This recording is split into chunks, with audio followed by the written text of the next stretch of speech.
Hello mọi người, hôm nay mời mọi người vào bếp và cùng mình làm một món đặc sản mới lạ và hấp dẫn nha. Mực cuốn cơm dừa. Hồi trước mình có đi du lịch Phú Quốc và thực sự là mình rất ấn tượng với món gỏi cá trích ở đó. Điều đặc biệt là món này thường được ăn kèm với rất là nhiều cơm dừa bào và một chén nước đậu phộng chấm siêu hấp dẫn. Sự kết hợp này nghe hơi lạ nhưng ăn vào thì là mê ngay. Vì cái vị béo béo của cơm dừa quyện với cái vị bùi bùi mặn mặn của chén nước chấm đậu phộng đã làm cho mình nhớ mãi. Và sáng nay đi chợ mình thấy một mớ mực tươi rói trông hấp dẫn quá và liền nghĩ ngay, hay là mình thử làm món mực cuốn cơm dừa xem sao.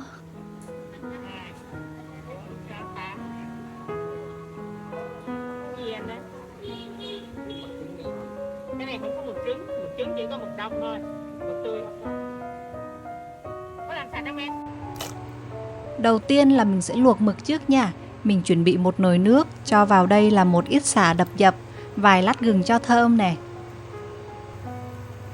Khi nước bắt đầu sôi thì mình thả mực vào và luộc trong khoảng 5 phút thôi nha mọi người. Đừng luộc lâu quá, mực sẽ bị teo lại và mất ngon đó. Mực hôm nay mình làm sẽ theo kiểu miền Trung nha. Mình sẽ không sơ chế gì hết đâu, mà chỉ cần rửa sạch bằng nước lạnh, rồi để nguyên con và cho vào nồi luộc thôi nè. Vừa nhanh mà lại giữ được cái vị ngọt tự nhiên của mực. Lúc này thì mọi người có thể thấy là nước luộc mực của mình bị đen hết, vì do cái túi mực bên trong nó sẽ tiết ra. Nhìn thì không được đẹp mắt lắm đâu, nhưng mà ăn thì ngon lắm nha. Hồi đó mình có dịp ra Phan Thiết chơi và cũng thấy người dân vùng biển làm mực y chang như vậy đó. Họ nói rằng để nguyên túi mực như vậy mới giữ được cái vị ngọt và đậm đà tự nhiên của mực, ăn mới đúng kiểu. Và thiệt là mình đã ăn thử rồi nha, thực sự là rất là ngon và ngọt.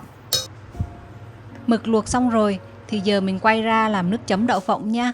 Công thức nước chấm này cũng đơn giản lắm.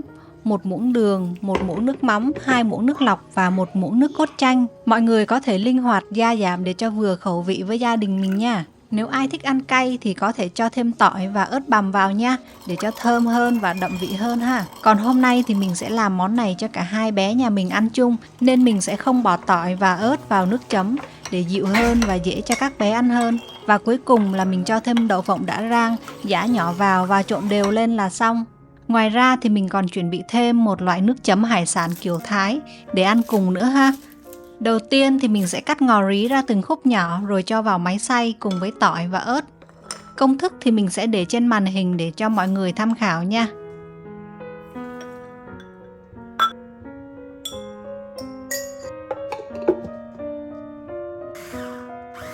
Mọi người nhớ nhấp máy từ từ nha, từng chút một thôi để ngò rí không bị nát quá.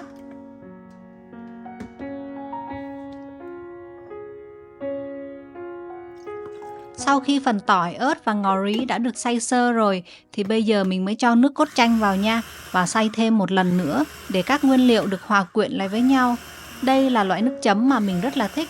Thường thì mình sẽ làm nhiều một lần rồi bảo quản trong ngăn mát tủ lạnh và dùng dần.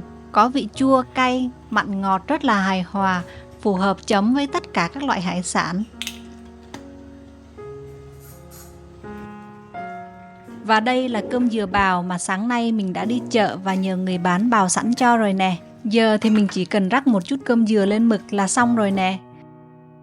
Nếu như ở Đà Nẵng có món mực cuốn rau muống với bánh tráng rất nổi tiếng, thì hôm nay mọi người thử đổi vị một chút với cách ăn mực cuốn cơm dừa và bánh tráng theo kiểu Phú Quốc này coi sao ha.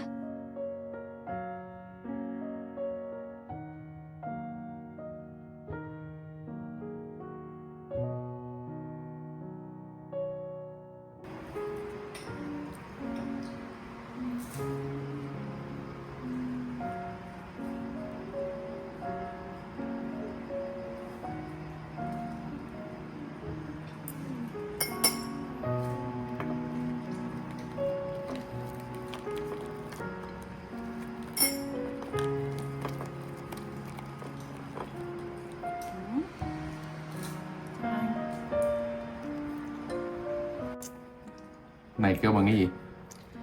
Này là mực cuộn cơm dừa, đặc sản của Phú Quốc.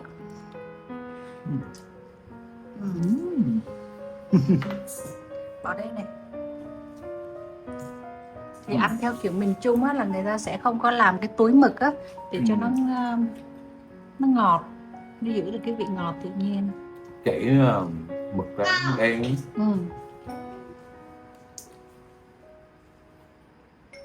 Ngon không bố? Ừ. Lâu lắm rồi mới được ăn lại ha.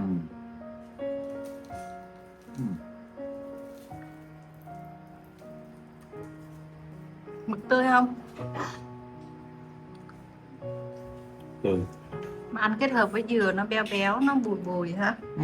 Nước mắm đậu phộng cũng béo bùi thơm nữa. Ừ. Ừ.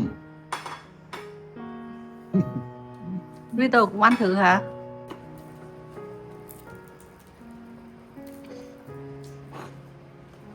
Rồi cái đó thì bỏ ra.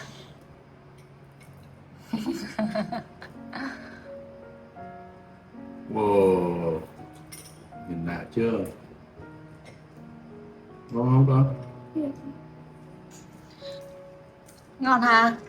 Anh biết không, hồi em đi học mà đồ Âu á, mấy cái mực để làm spaghetti mà cái túi mực đen này này mắc lắm nha. Vậy hả? Ừ. Rồi đó là người ta phải lấy cái túi mực để chiết ra, xong rồi Bỏ lên spaghetti. bỏ lên spaghetti để làm mì ý spaghetti màu đen á. Rồi. Rồi mình ăn như vậy đâu có sao đâu. Tuy là không có thẩm mỹ nhưng mà nó ngọt. Ngon chứ. Cái màu đen này Là túi mực á con. Vô ăn ở Quảng Ngãi trời. Ăn ngoài biển rồi cắn vô nó phun mực ra này. Mà thật là ngon, lần đầu tiên ăn kiểu đó. nè, tại Chưa sao ai trong thấy. này có mấy cái xúc tu vậy? Này kéo ra nè, này bỏ đi. Đó, kéo ra. Trong này có mấy cái xúc tu vậy? Xúc tu à? Xúc tu là rau của nó, rau mực con. Rồi kéo ra chưa? Sao nó trong Rồi, này? Bỏ ra. Này kêu bằng cái gì? Gọi sống lưng của nó đó anh. Nhưng mà cái xúc tu nó thường ngoại chứ. Chấm đi, chấm ăn ngon quá. Này, tí là chấm thử cái sốt này hả? Cái đó là sốt Thái, sốt hải sản kiểu Thái. Bố lại thích thử cái sốt này. Thử đi. Giờ sẽ cuốn thêm một cái để ăn với sốt hải sản kiểu Thái nha.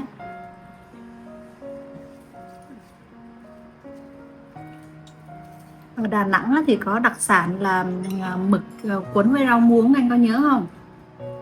Cuốn với rau muống rồi mình đi Đà Nẵng á. Mình ăn cái đó. Còn cái này là đặc sản Phú Quốc.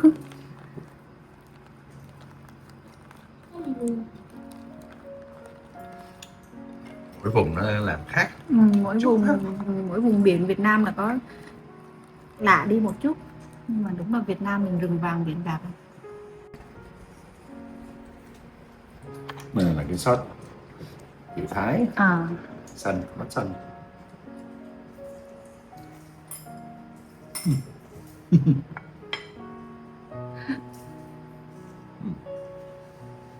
Cũng ngon đúng không? Sốt Thái thì nó lại có nhiều tầng gia vị hơn, nó có ngò, có tỏi, có ớt, có chua, có ngọt, Nổ trong miệng. nó có nhiều tầng gia vị hơn.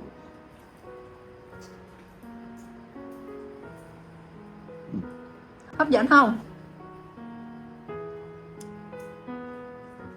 Rồi ngồi đây mà ngửi được cái mùi nước chấm của chỗ Thái kìa, thơm quá.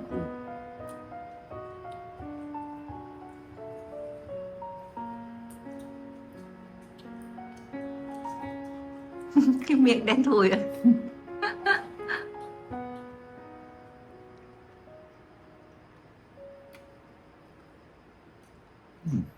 Mà ngon ha.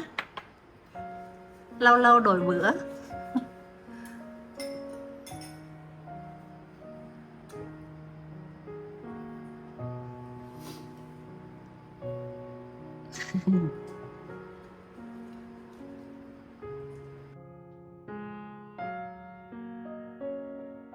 Cảm ơn các bạn đã theo dõi video. Đừng quên nhấn like, chia sẻ và đăng ký kênh để ủng hộ mình. Nhớ xem những show mới và trước đây trên kênh Mẹ Trẻ, Bố Già.